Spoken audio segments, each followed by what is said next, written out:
which is about 2%, less than 2%, about 1.5% of the 500 and something billion, because 500 is just half of a billion. And then you talk of 44 billion and half a billion effectively. So how come that of Beta Edu came up and became so sensational is because of the persons involved. This is what they came to do. They came to take care of themselves, and that's what they went to work to do.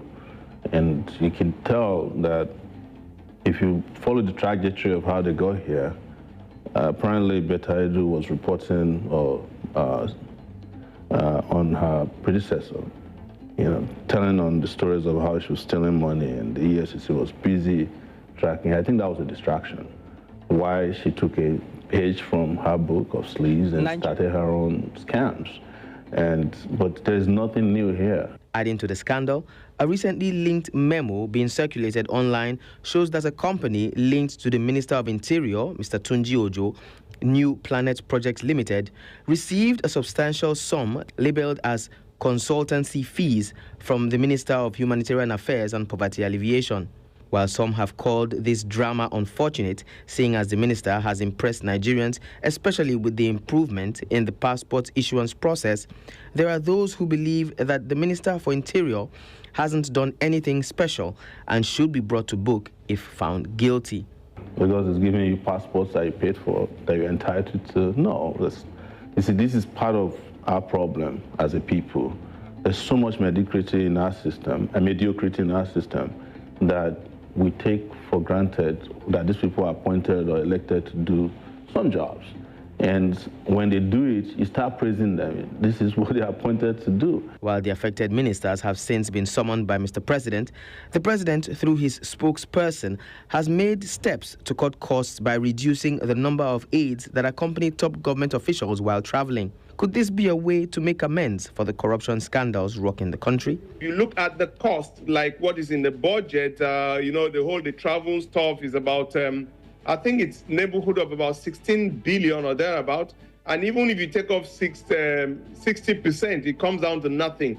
We know where the cost in governance is. If you want to cut costs, it's a good step, don't get me wrong, it's a good step, but call people like us to come and tell you the Orasian report where you should cut cost of governance. These corruption scandals certainly do not look good on the administration of President Bola Tinubu, which has been in office for less than a year. Nigerians will be eagerly waiting to see what becomes of the two ministers in the eye of this storm, as the outcome could set an example for others. In Lagos for News Central, I am Bernard Akede. And joining me on the news to talk about this is a political analyst, Charles Oludare. Good morning, Charles. Glad to have you join me. Good morning. Thanks for having me. Good morning, Nigerians. Okay, I can barely hear you, Charles. Let's try again. Yeah, I can hear you. Can you hear me? Good morning, everybody. Thank you for having me. What were your initial thoughts when you heard of the suspension of Beta Edu, and that's the former Minister of Humanitarian Affairs?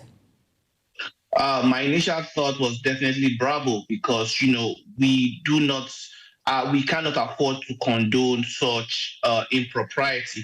And I don't know, whatever has gone on in the ministry since she's been around, so I am not accusing her of any crime. But obviously, rules of common sense and, civil service were definitely violated. I mean, you cannot transfer such huge amount of money into someone's account and expect that person has the, system or the wherewithal to make transfers in multiples of 20,000. You can do the math and see how, ridiculously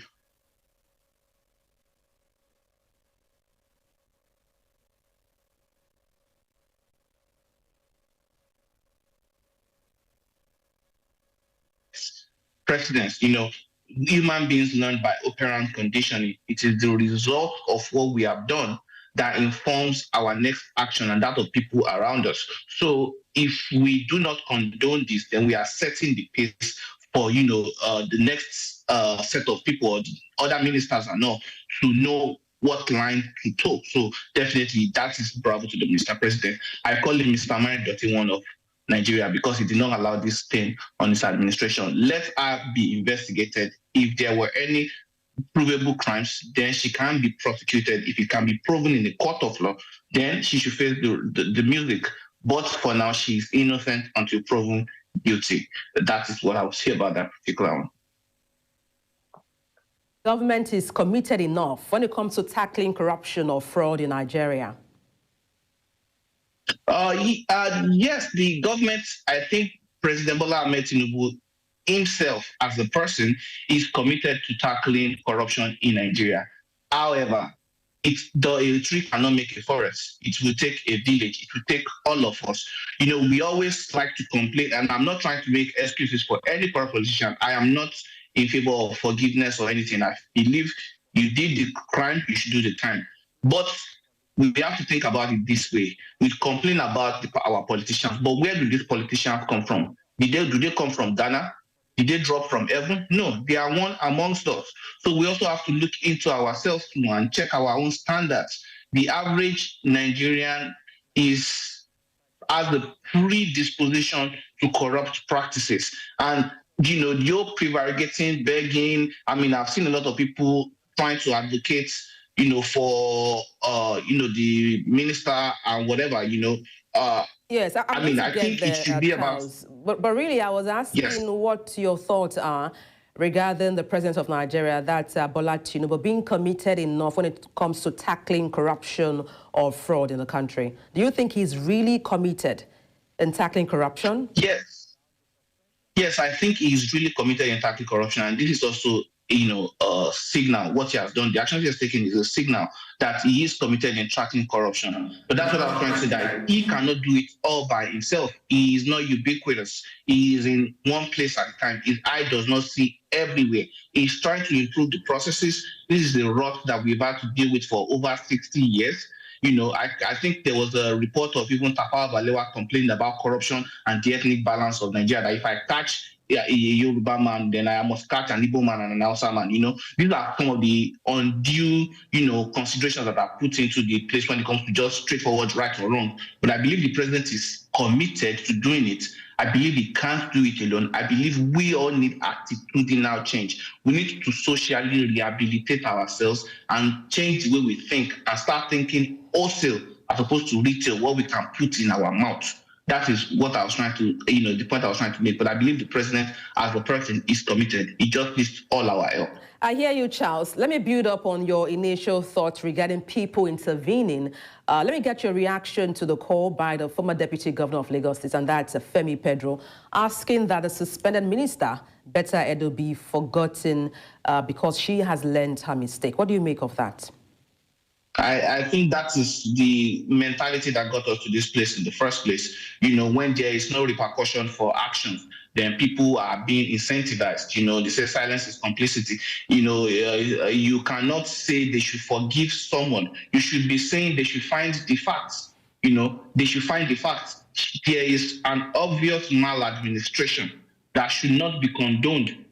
The fact that he authorized the payment of cash into a private account, which contravenes the stipulated regulation. So that is the maladministration that should not be condoned. We cannot be Samsung is one of the most valuable companies in the world. Their slogan is do it right the first time.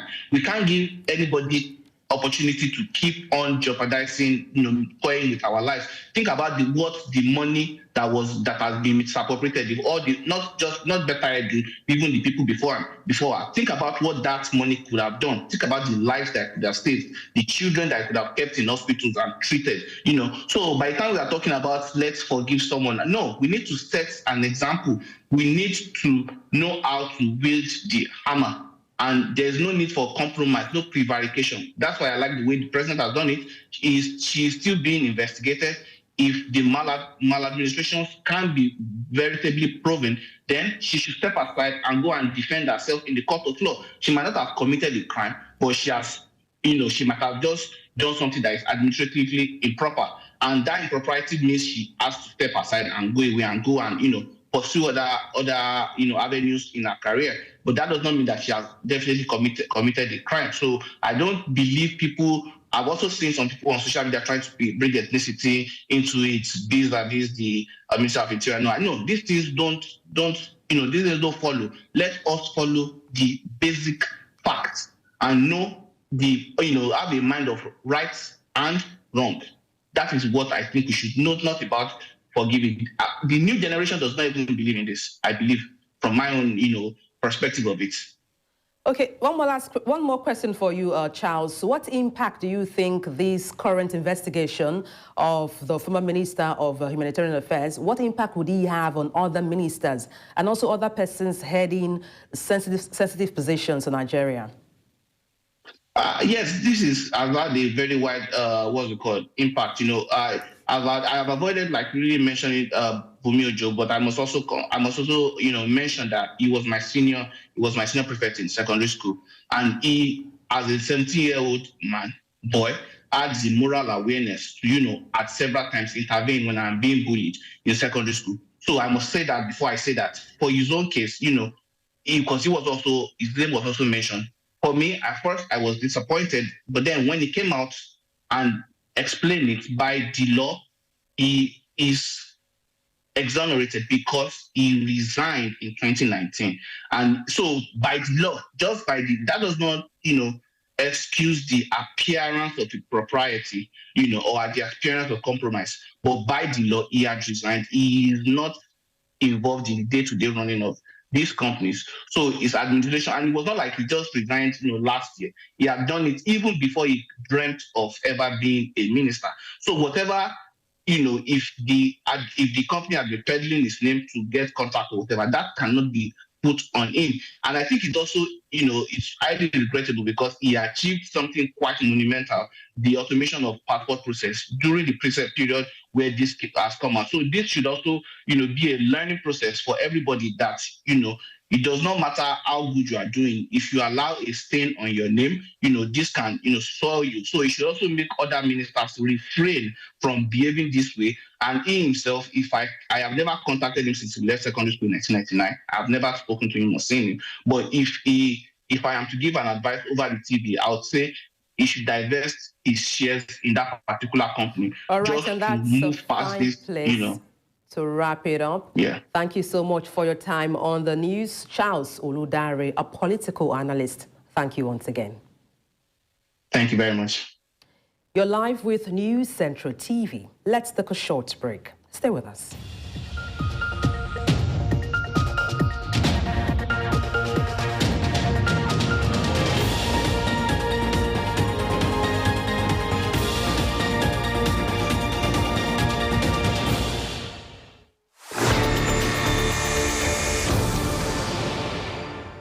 Direct response to live happenings. Factual content as truthful reporting is at the heart of our responsibility. This is the site of where the building collapse happened at about 4-5 yesterday evening. I am Bettina Unwili. This is News Central.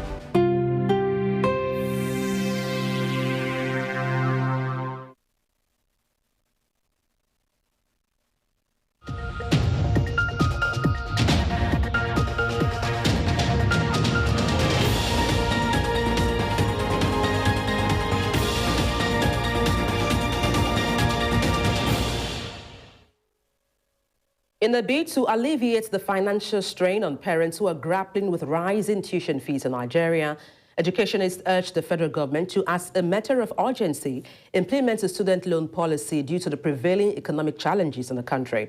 Students, however, call on the government to reconsider the conditions and criteria for eligibility of the student loan.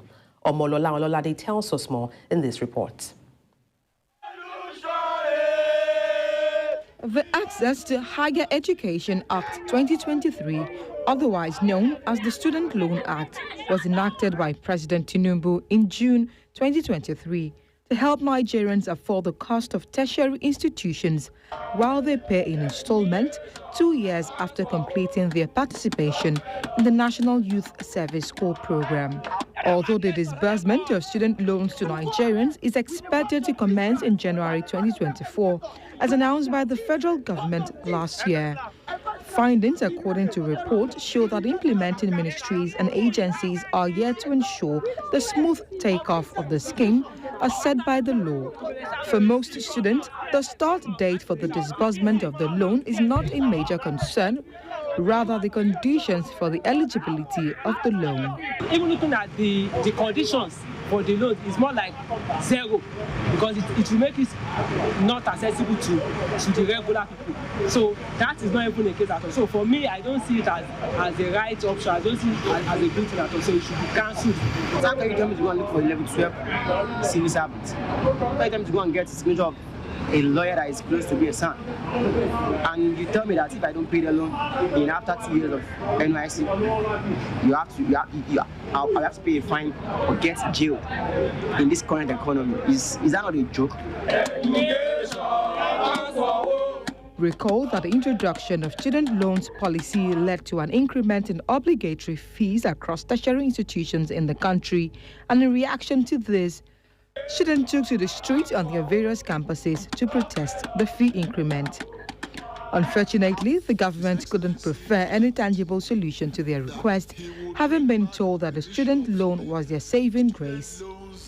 In an interview with News Central, the Vice-Chancellor of UNILAG, Professor Folashade Ogunshola, shed more light. I mean, if you say interest-free loan, that's not a loan. That's giving you access. Well, you pay back when you have money. So I think it's not that we should have a knee-jerk reaction against loans, but we should look at the terms and conditions of that loan.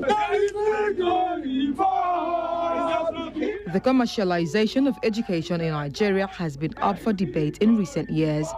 While some educationists argue that it could lead to better quality education, others believe this will exclude many Nigerians from accessing education.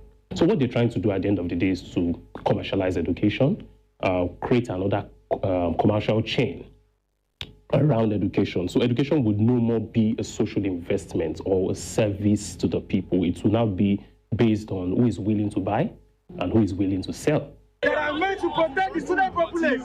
Education is a fundamental human right, hence the call on the government to make it accessible to all Nigerians, regardless of their socio-economic status.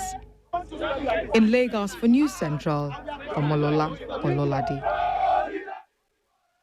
In its continued fight against drug abuse in Nigeria, the chairman of the National Drug Law Enforcement Agency has lauded the launch of the refurbished forensic laboratory courtesy of the U.S. Bureau of International Narcotics and Law Enforcement Affairs and the United Nations Office on Drugs and Crime. The upgraded laboratory, according to the NDLEA, will strengthen operational standards and successful drug investigations. Adeshewa Odushoga reports. Statistics say over 14 million Nigerians are drug users, and the country's battle against substance abuse and illicit drug trafficking has intensified recently due to this steady rise in drug use figures.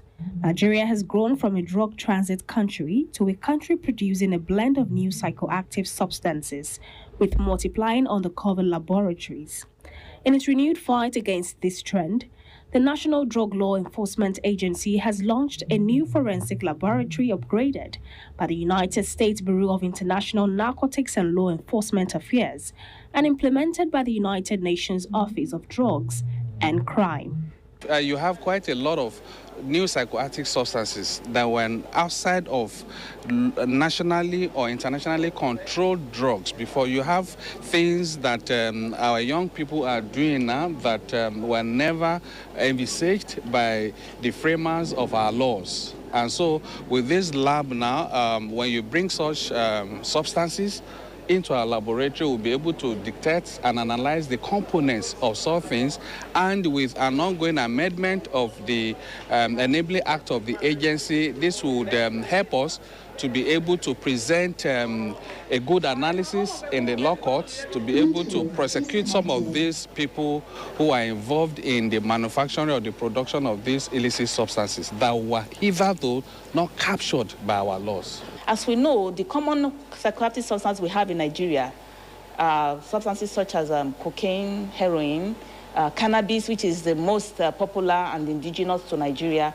We have methamphetamines. But there are also new and emerging psychoactive substances, which we need to build capacity to identify.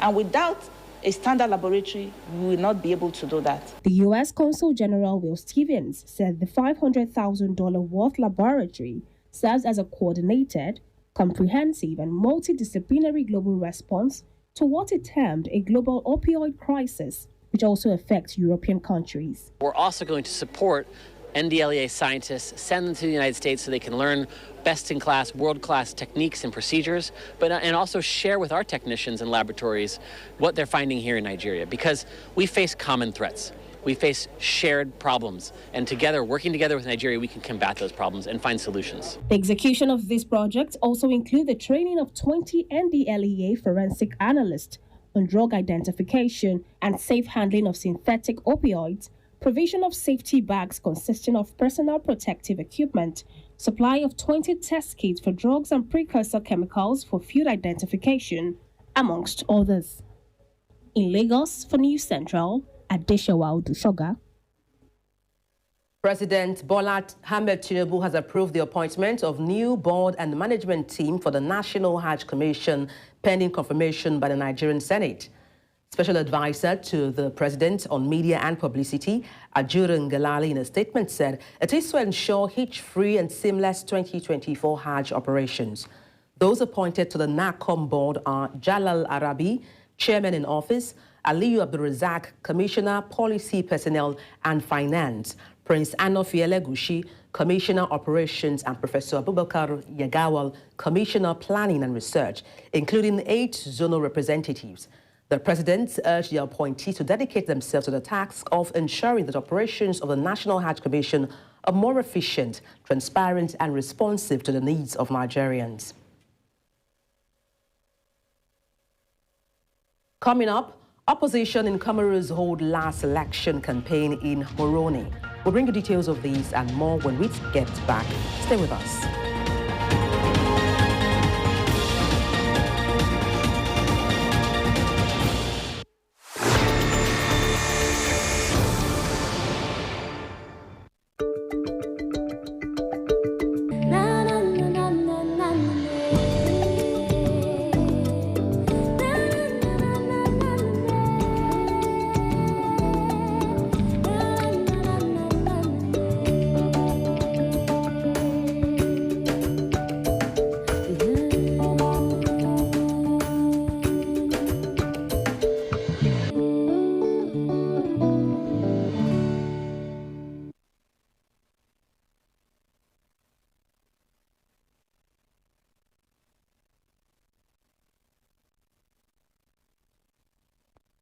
I love to make a difference as a journalist because when you speak to the situation or the people affected, that's when you get the full story.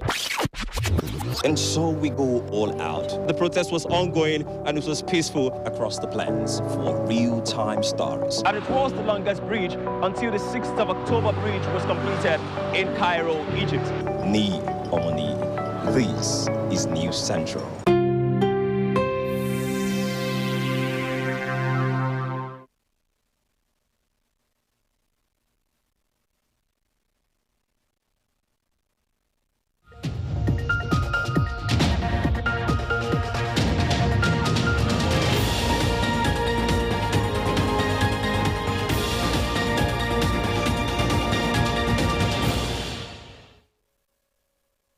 Thank you for staying tuned.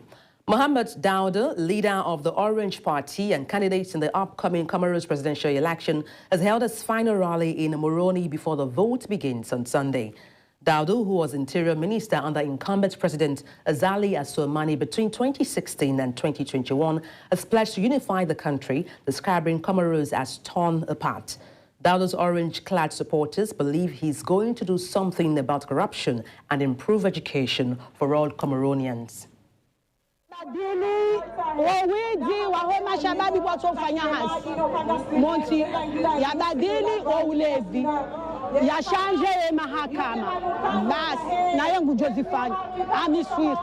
L'éducation maintenant, on sommes gonda onai, marizona, voilà presque janza bedilizo, za home somo, ay assisté zindru mana ça va pas zuru pia ziheya c'est pas bien zuru konga zenda unai voilà.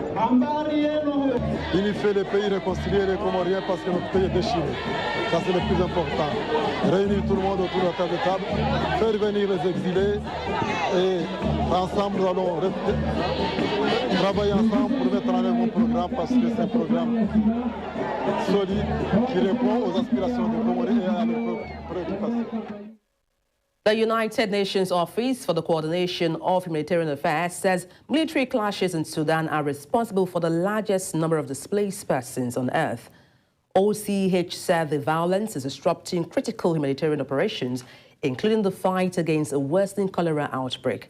The World Health Organization and Sudan's Federal Ministry of Health reportedly says 9,000 suspected cases, including 245 deaths in 9 states, an increase of more than 40% compared to the caseload 1 month ago. Since April, more than 6 million people have been displaced inside the country, including more than 500,000 due to the clashes that erupted in Al Jazeera state last month. The International Court of Justice will hear South Africa's genocide complaint against Israel in just a few hours. In December, South Africa filed a lawsuit accusing Israel of violating its commitment under the 1948 Genocide Convention and its onslaught on the Palestinian party Hamas in Gaza. Israel's military operation has killed over 23,000 Palestinians, approximately 10,000 of them are children. Justice Minister Ronald Lamola is expected to deliver an open argument supported by a legal team of the notable jurists that includes Ad Sembifika, Ad Max Duplessis, Ad Adila Hassim and Ad John Duga SC, as well as former UK opposition leader Jeremy Corbyn. Meanwhile, South Africa's President Cyril Ramaphosa says South Africa will be standing on the right side of history as it asks the International Court of Justice to declare Israel's action in the Gaza genocide. And to talk about this, I'm being joined live on the news by Emeritus of International Law of the University of South Africa, Pretoria, Professor Andre Thomas-Hausen. Good morning, Prof. Glad to have you join me. Yes, good morning, viewers. All right, for the benefit of our viewers, let's start by what qualifies as genocide? Well, the Genocide Convention is a child of World War II. It came about in 1948 as a reaction to the only real big genocide that we've known in human history, which was the Holocaust committed by Germany, where over 6 million Jewish people's lives were destroyed in the most gruesome manner. So to make it clear that this should never happen again, the Genocide Convention came about, and it defines criminal acts, especially war crimes, committed with the intent of destroying a people. So this intent is really crucial for making the accusation of genocide, and this, I think, is where the South African application is weak. South Africa is busy politicizing the whole matter by presenting its case through its Minister of Justice, a politician, instead of a senior barrister, and by organizing demonstrations in front of the court of people that were flown in at state expense from South Africa to wave the Hamas flags. So there is already a bit of a problem, but in my view, South Africa's application is not really about getting a conviction, a declaratory order that Israel is guilty of genocide, which will take years. The ICJ has never ruled in less than 4 years of delay. Professor Andre, I was going to ask you, Prof. Andre, I was going to ask you how strong, you think South Africa's case is against Israel. No, it's not a strong case, but it's not about that. That's what I was trying to explain. It is about getting the court to adopt interim measures, like an injunction, like an interdict, to say, while we will take time to study all the evidence before us and all the arguments, which can take years, we will take certain measures. And South Africa wants the court to order that Israel must cease to use any force in Gaza. In that, South Africa has forgotten that there are still about 135 hostages lingering in some tunnel somewhere in Gaza. So the court cannot possibly order a cessation of Israel's defense, whilst the issue of those hostages has not been addressed. Now, South Africa has, 84 evidences and also a paper of trail, statements warning Israel of this genocide. What do you think, knowing that both countries are signatories to the United Nations Convention?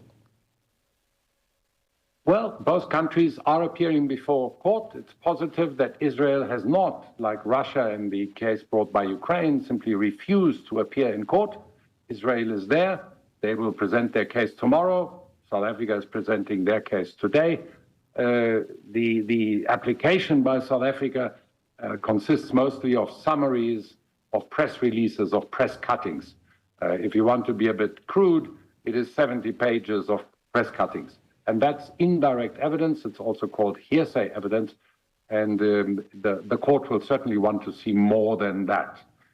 In order to make the case of genocidal intent on the side of the Israeli government, South Africa has cited over 7 pages statements by Israelis, some of them private people, one of them a 95-year-old pensioner.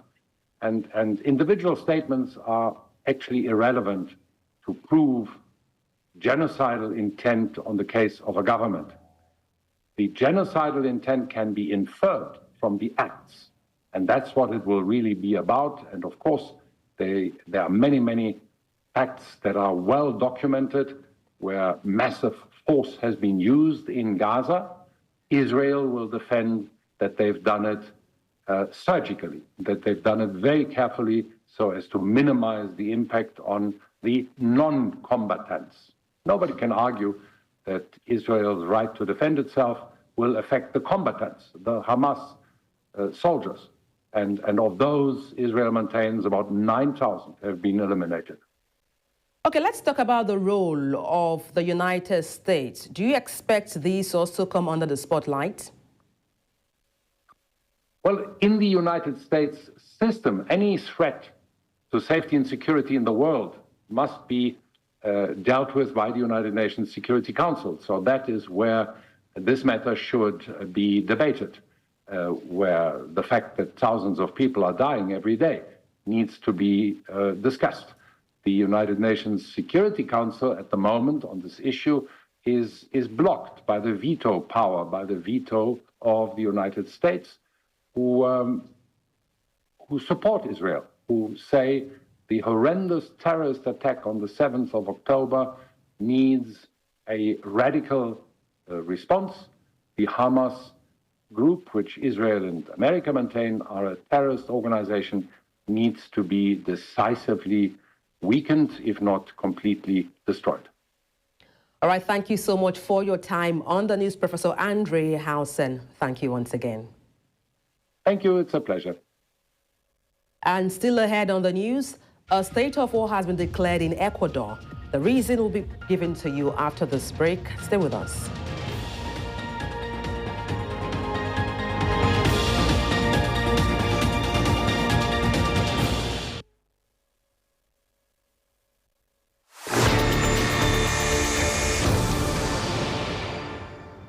It's not just news to us.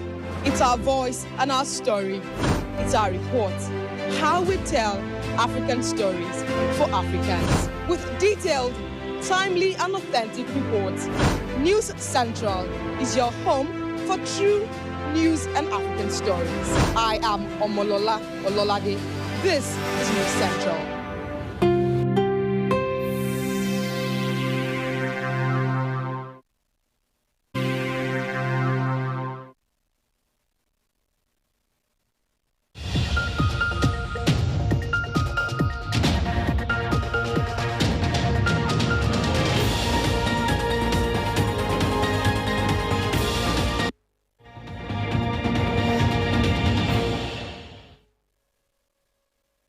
Ecuador's armed forces has announced that 329 terrorists have been arrested following President Daniel Noboa's declaration of state of war.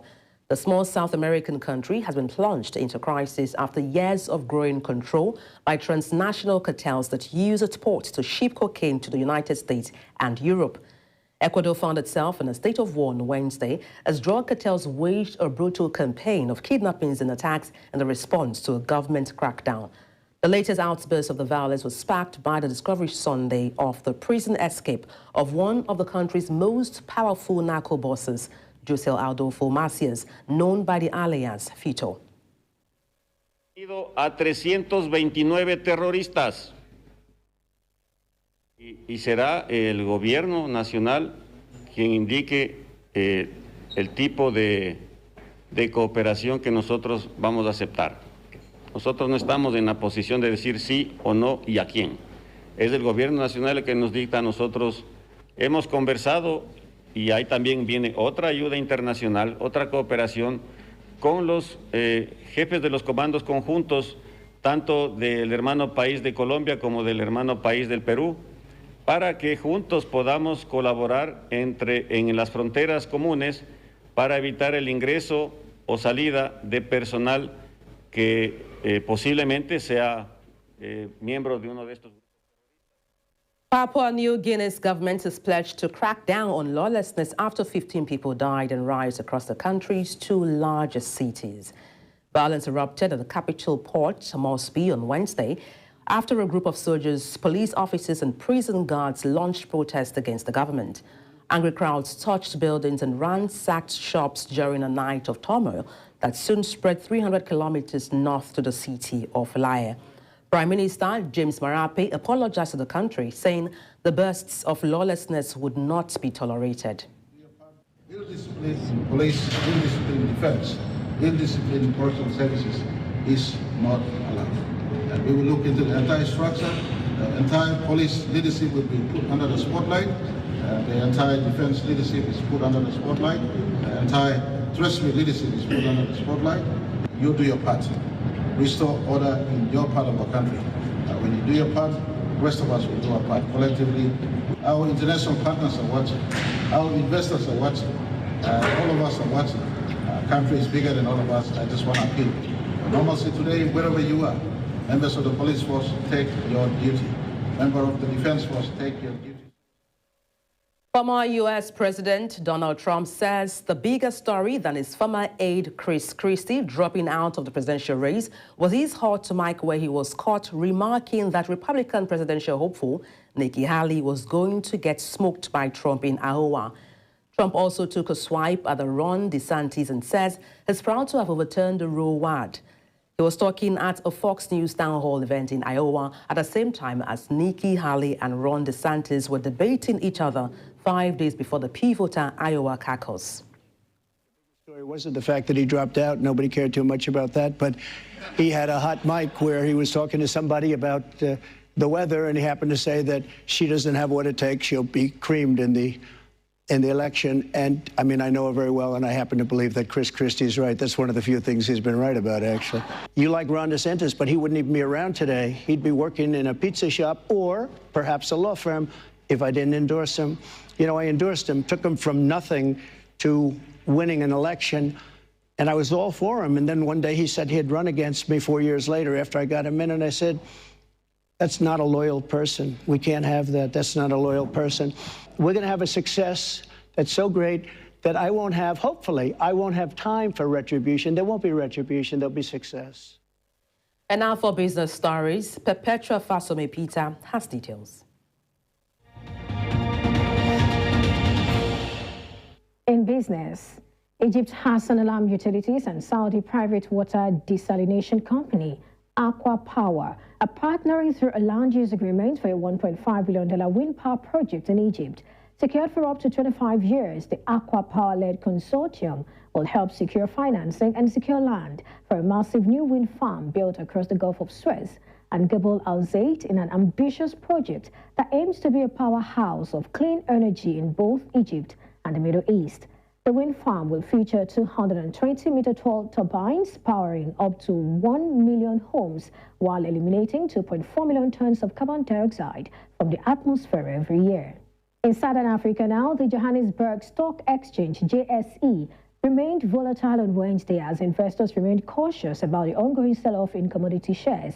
The all-share index closed 0.35% at 73,429.05 points as mining shares tumbled 2.2%. The sell-off in mining shares was led by platinum miner Impala Platinum, which plunged 9.5% to 160.50 rand. Gold miner Anglo Gold Ashanti also fell 2.4%. The decline in mining shares was due to a combination of factors, including concerns about the economic recovery in China, the world's biggest consumer of commodities. There are also worries about rising interest rates in the United States, which could dampen demand for commodities. And global diamond giant De Beers said it will go ahead with a planned $1 billion investment to extend the life of its flagship Jwaneng mine in Botswana, regardless of last year's downturn in gem demand. The Botswana government and the Anglo-American unit, which jointly own Debswana Diamond Company, have approved the spending that will convert the Jwaneng pit into an underground operation. Debswana said in 2018 it planned an investment to extend the lifespan of the mine by 11 years from 2024. Demand for rough diamonds has been weak in recent months, with India, Qatar and polish of 90% of the world's rough diamonds, asking global miners to stop selling its gemstones to manage accumulated stocks. And finally, in East Africa, the World Bank has raised its projection for Kenya's economic growth to 5.2% this year, up from its earlier estimate of 5%. The increase is attributed to increased private sector investment and the government's reduction in borrowing from the domestic credit market. The World Bank's Global Economic Prospects report states that non-resource-rich countries like Kenya are expected to experience stronger growth, with projections of 5.4% in 2024 and 5.7% in 2025. The report also highlights the positive impact of increased investment and improved business confidence in Kenya and Uganda. According to the bank, several sub-Saharan African countries are expected to grow faster than Kenya, with Niger leading at 12.8%. These are the business stories we're tracking at this hour. Thank you for watching. I am Perpetua Fasome Peter. The news continues shortly. Bye for now.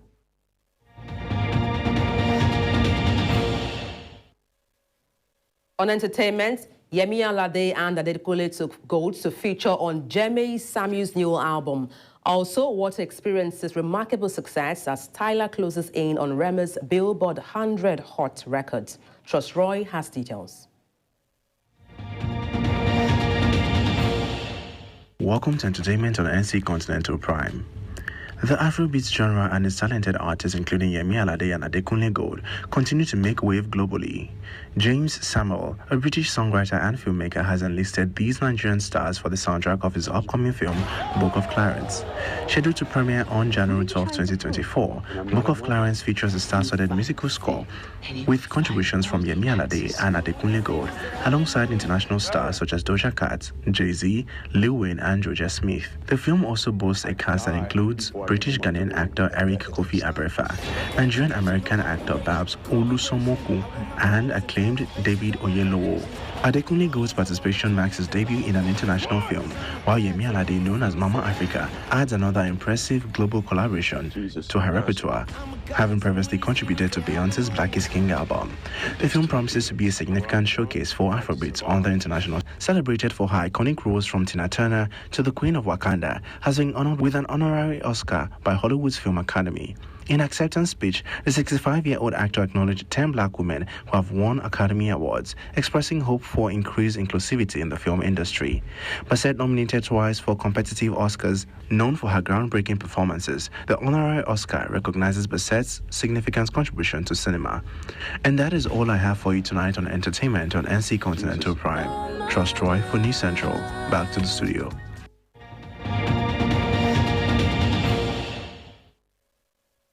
And that's all on the news at this hour. But before we go, let's take a look again at some of the major stories.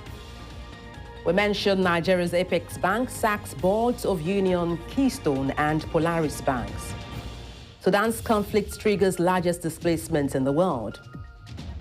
Opposition candidates in Comoros holds final rally before election.